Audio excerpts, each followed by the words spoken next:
Let's talk about electrician pay in Gabon. On average, electrician in Gabon earns around $7,100 a year as an average annual gross salary. After tax, that electrician income drops to $6,000, which means your monthly take-home pay is roughly $500. Electrician salary in Gabon is usually higher in big cities, so Libreville brings home around $7,100 after tax.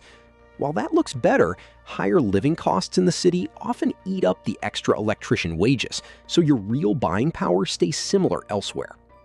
Starting out, your pay sits well below this main figure, but gaining experience helps it go up fast before it eventually plateaus. That is why getting a university degree makes a big difference, even though basic trade work does not strictly require one. On top of that, extra education helps you move into higher roles like project manager or site supervisor. Finally, picking a tough specialization adds even more to how much does an electrician make in Gabon over time.